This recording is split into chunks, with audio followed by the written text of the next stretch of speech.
रायपुर में हमर संगवारी से मैं अनिल शुक्ला बात कर रहा हूँ और हमारे बीच में 2 बार के पार्षद रहे और अब वो निर्दलीय चुनाव लड़ने की तैयारी में है। तो आइए जानते हैं कि क्या कारण है कि उनको कांग्रेस छोड़कर जो है निर्दलीय चुनाव लड़ने की ज़रूरत पड़ रही है। नमस्कार। देखिए, लगातार 40 साल मेरे पिताजी ने कांग्रेस पार्टी की सेवा की और पिछले 10-12 साल से मैं भी कांग्रेस पार्टी के साथ जुड़ा हूँ। 2 बार पार्षद रहा हूँ और लगातार हमने कोशिश की कि विधानसभा की टिकट मिले, जनप्रतिनिधि बन के हम लोगों के बीच में काम करें, पर मौका नहीं मिला। मैं भी 2 बार से प्रयास कर रहा था। पिछले बार भी फाइनल होके कटी, इस बार भी लगभग फाइनल होके कटी। तो तब तक जब टिकट कटी तो मैंने नहीं सोचा था कि मुझे चुनाव लड़ना है, पर जिस हिसाब से लोग घर पहुंचने लगे, भीड़ आने लगी, लोगों के फ़ोन आने लगे, सबका एक ही निवेदन था, सबका ये निवेदन था कि निर्दलीय चुनाव लड़ना चाहिए। और फिर समाज की बैठक हुई, उसमें भी सबने एक स्वर में बोला कि अगर अजीत निर्दलीय चुनाव लड़ता है तो पूरा समाज उनके साथ है। तो जन भावनाओं को ध्यान में रखकर फिर मैंने ये निर्णय लिया कि चुनाव लड़ना चाहिए। क्या कभी पार्टी ने आपसे इस विषय में कुछ इस तरह बात चर्चा? जब से मैंने फॉर्म खरीदा और कल जब मैंने फॉर्म भरा तो लगातार परसों जब मैंने फॉर्म भरा तो लगातार सारे सीनियर्स का फ़ोन आ रहा है, बातें हो रही हैं। देखिए, सभी का मैं सम्मान करता हूँ, पर अगर मैं ये निर्णय नहीं लेता हूँ जिसमें समाज मेरे साथ खड़ा है, उत्कल समाज के लोग मेरे साथ खड़े हैं, साहू समाज के लोग मेरे साथ खड़े हैं, गुजराती समाज खड़ा है और मेरे जो कार्यकर्ता हैं जो कंधे से कंधा मिलाकर 10-12 साल से मेरे साथ काम कर रहे हैं, तो कहीं ना कहीं उनको फिर मैं उनके साथ गलत कर रहा था। तो मैंने अपने कार्यकर्ताओं के लिए, समाज के लिए ये चुनाव लड़ा। आपने सीनियर्स को क्या जवाब दिया? मतलब क्योंकि आपका नाम तो लगातार आ रहा था, लगातार आप लिस्ट में सबसे ऊपर में थे, फिर अचानक से आपका नाम कट गया। सर्वे में भी नंबर 1 रिपोर्ट थी, इंटेलिजेंस ब्यूरो की रिपोर्ट में भी काफ़ी अच्छा रिपोर्ट थी और ऐसी उम्मीद थी कि इस बार मौका मिलेगा, क्योंकि मैंने मेहनत की, 5 साल लगातार लगा रहा जनता के बीच में रहा। कोविड आया तो भी मैं लगातार लोगों के बीच में लगा रहा। तो दुख होता है क्योंकि दिल पे पत्थर रखकर मैंने ये निर्णय लिया है, आसान नहीं था। रग रग में कांग्रेस पार्टी भरी हुई है और उसके बाद ये, क्योंकि और एक बड़ा कारण ये भी है कि दोनों प्रत्याशियों को जनता पसंद नहीं कर रही है। एक का काम देखे पसंद नहीं आया, दूसरे को पहचानते नहीं है, तो वो विकल्प ढूंढ रहे थे। तो उस विकल्प के तौर पर मैंने नामांकन भरा। तो आपका कहना है कि जस्ट क्योंकि पार्टी ने आपको अपना लोगो नहीं दिया इसलिए आप निर्दलीय लड़ रहे हैं, बाकी पार्टी से जनता खुश है? देखिए, एक चीज़ तो मैं कहूँगा कि माननीय भूपेश बघेल जी ने 5 साल में अच्छे काम किए। अब ये लोकल जनप्रतिनिधि के ऊपर था कि उस योजनाओं का वो कितना फ़ायदा जनता को पहुँचा सकते हैं। रायपुर में, उत्तर में लोगों को फ़ायदा नहीं पहुँचा। आज आप देख रहे होंगे लगातार वीडियो जारी हो रहे हैं कि विधायक जहाँ जहाँ जा रहे हैं उनका विरोध हो रहा है। जनता उनके खुले मुंह पे बोल रही है कि इस बार आप नहीं आ पाओगे, क्योंकि काम किए रहते तो ये सब करने की ज़रूरत नहीं पड़ती। आज अगर मैं चुनाव लड़ रहा हूँ तो कहीं ना कहीं मेरा आकलन है कि दोनों प्रत्याशियों को जनता पसंद नहीं कर रही है और जनता कब पसंद नहीं करती है? जब आप काम नहीं करते हैं।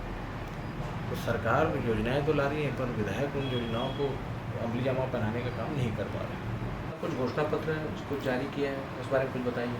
देखिए, अभी तो मुझे सिंबल भी नहीं मिला है और ऐसी उम्मीद है कि कल तक मिलेगा, पर क्योंकि मैंने लगातार 10 साल से उत्तर विधानसभा में काम कर रहा हूँ, यहाँ का सबसे बड़ा मुद्दा है जो रेलवे में स्लम्स बसे हुए हैं। WRS कॉलोनी हो, जागृति नगर हो, त्रिमूर्ति नगर हो, चंद्रशेखर नगर हो, यहाँ के लोग आज 21वीं सदी में जब रायपुर को हम स्मार्ट सिटी कह रहे हैं, नर्क की ज़िंदगी जी रहे हैं। उनके घर में बाथरूम नहीं है, बाथरूम बनाते हैं तो रेलवे आकर तोड़ देता है, बिजली का मीटर लगाते हैं तो वहाँ के वायर काट दी जाती है, अंधेरे में रह रहे हैं, स्ट्रीट लाइट नहीं है वहाँ पर। आज तक किसी जनप्रतिनिधि ने ये कोशिश नहीं की कि उनके लिए लड़ाई लड़कर उनको हक दिलाया जाए। मेरी सबसे बड़ी प्राथमिकता ये होगी, अगर मैं चुन के आता हूँ, मैं WRS और वहाँ के आसपास की जो स्लम्स हैं उनके लिए काम करूँ। इसके अलावा एक सबसे बड़ा मुद्दा इस विधानसभा में आता है कि वार्डों के अंदर में मेन रोड में तो आपने डामरीकरण करा दिया आधा इंच का विकास के नाम पे, पर वार्डों के अंदर काम नहीं हुआ और 2-4 वार्ड को छोड़ दें तो बाकी वार्डों में काम नहीं हुआ है। जल भराव की स्थिति है, चाहे गांधीनगर की बात करूं मैं, चाहे मैं अपना ताजनगर की बात करूं, जगन्नाथ नगर की बात करूं, हर जगह जल भराव की स्थिति। आनंद नगर, आनंद विहार शहर के बीच में है, वहाँ पर भी जल भराव होता है। और मेरे वार्ड में जलविहार कॉलोनी में 15 साल से पानी भरता था। मैंने सबसे पहले पार्षद बना जब अभी श्याम नगर का, तो 5 करोड़ की लागत से अंडरग्राउंड नाला बनवाया। आज 2 साल से वहाँ पानी नहीं भर रहा है। मैं जब उस क्षेत्र में जाता हूँ तो वहाँ के लोग स्वागत करते हैं। तो मैं कोशिश करूँगा कि पूरे विधानसभा स्तर में इस तरीके से काम करूँ। और एक सबसे बड़ा मुद्दा लोगों के बीच में आता है नशे का। आज स्लम्स में या बाकी जगह में नशा बहुत ज़्यादा बढ़ गया है, और एज अ जनप्रतिनिधि कोई भी आदमी नशा मुक्ति के लिए सामने नहीं आया है। उस क्षेत्र में काम करने की ज़रूरत है, जगह जगह कैंप लगा के अवेयरनेस बढ़ाने की ज़रूरत है, परिवारों को समझाने की ज़रूरत है, युवाओं को समझाने की ज़रूरत है। उसमें जनप्रतिनिधि का रोल होना चाहिए, क्योंकि युवा उनको फॉलो करते हैं। वो जो कुछ बोलेगा तो युवा उसको मानेगा। नामांकन रैली में देखा गया कि आपका काफ़ी मात्रा में जन सैलाब देखने को मिला, और जन सैलाब देखने में 2 बातें आती हैं। एक कि वो वोट में कन्वर्ट नहीं होते, इस पर आप क्या कहेंगे? देखिए, जिस दिन मैं नामांकन भरने गया उस दिन सारे दिग्गज नामांकन भर रहे हैं। विकास उपाध्याय जी आए, राजेश मूणत जी आए, पुरंदर मिश्रा जी आए। उन लोगों ने भी भीड़ लाई थी अपने साथ। उन सबकी भीड़ से ज़्यादा भीड़ मेरे नामांकन रैली में थी, और मुझे भी उम्मीद नहीं थी कि इतनी भीड़ आएगी। पर ये लोगों का प्यार है जो मैंने कमाया। और आप वीडियो चलाकर देखेंगे, उसमें सिद्धि समाज के लोग हैं, उसमें गुजराती समाज के लोग हैं, उसमें उत्कल समाज के लोग हैं। और देखिए, एक पैसे से लाई गई भीड़ अलग से दिखती है और दिल से आई हुई भीड़ अलग से दिखती है। अगर आप वीडियो देखेंगे तो किस तरीके से लोग फ़ोटो खींचने के लिए और रैली को व्यवस्थित करने के लिए लगे हुए हैं, उससे समझ में आता है कि लोग दिल से जुड़े हैं। अच्छा, तो ये जितनी भीड़ है ये आपके वोटर्स हैं? जितने ही मेरी नामांकन रैली में आए थे सब उत्तर विधानसभा के थे। 2-4 लोग खुद से बाहर के आए हुए लगभग मेरे विधानसभा के लोग थे, और सारी जितनी माताएं बहनें और जितने युवा साथी थे सब मेरे को आज से नहीं 10 साल से जानते हैं।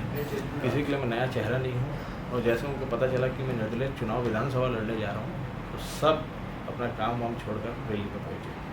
2 बार के विधायक रहे कुलदीप जुनेजा जी को फिर से टिकट मिली है, और रायपुर उत्तर में जिस तरह का माहौल बना हुआ है, वो त्रिकोण का मतलब स्तर जो बना हुआ है, उस पर आप क्या कहें? देखिए, मैंने पहले ही बताया कि जनता एक के काम से खुश नहीं है तो दूसरे प्रत्याशी को जानती नहीं है। वो विकल्प ढूंढ रही थी, नहीं तो जनता का ऐसा कहना था कि हम नोटा जाके दबाएंगे या तो आम आदमी पार्टी को वोट देंगे। जब मैंने ये जन भावना समझी और मैंने लोगों से पूछा तो उन्होंने बोला चुनाव लड़ो। मैंने नामांकन भरा, और मैंने 9 साल में अपने क्षेत्र में जो काम किया है और सामने वाले ने अपनी विधानसभा में जो काम किया है, उसको जनता कंपेयर कर रही है और देख रही है कि अगर एक पार्षद होकर पार्षद लेवल में इतने बड़े बड़े काम कर रहा है। मैंने आज आनंद नगर में लाइब्रेरी बनाई, जहाँ इतने बच्चे पढ़ते हैं। वार्ड लेवल पे किसी पार्षद ने लाइब्रेरी नहीं बनाई थी। आज मैंने अपने मदर टेरेसा वार्ड में 40 CCTV कैमरे लगाए हैं, किसी पार्षद ने अपने वार्ड में नहीं लगाए हैं। तो जनता मेरे काम को देख रही है। आज तो ऐसा हुआ कि PWD वाले डामरीकरण करना था उनको, तो मेरे वार्ड में कोई रोड नहीं मिला जहाँ काम करना पड़े। सारे रोड बनकर तैयार हो चुके हैं।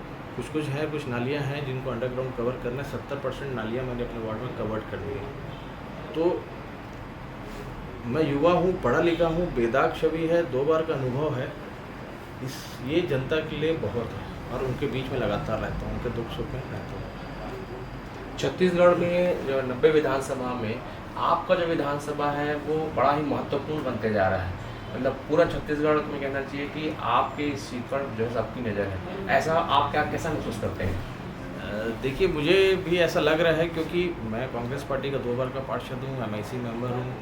और मैंने निर्णय ले लिया मैं निर्दलीय लड़ूंगा। उसके बाद लगभग सब समाजों का सपोर्ट मिल रहा है, तो यहाँ पर ये त्रिकोणी हो गया। तो स्वाभाविक है कि सबकी नज़र यहाँ पर है, और मैं आपको बताऊँ नतीजे भी चौंकाने वाले हैं। जैसे कि अभी हमारी चर्चा हुई कि अजीत जी ने काफ़ी कुछ अपने बारे में बताया, और रायपुर उत्तर के बारे में भी बताया कि उनके समाज के अलावा भी सभी समाज उनको जो है इस चुनाव में समर्थन कर रहे हैं। उनका जन सैलाब देखकर लग रहा है कि वे खुद से आए हैं, ना कि खरीदा हुआ जन सैलाब है। अब यहाँ पर ये जो त्रिकोण स्तर का जो चुनाव दिख रहा है, इसमें जो है सबसे बड़ी सोचने वाली बात है कि अब ऊँट किस करवट बैठेगी। लेकिन फ़िलहाल तो माहौल जो है वो पूरी की पूरी तरह से अजीत की तरफ जा रही है।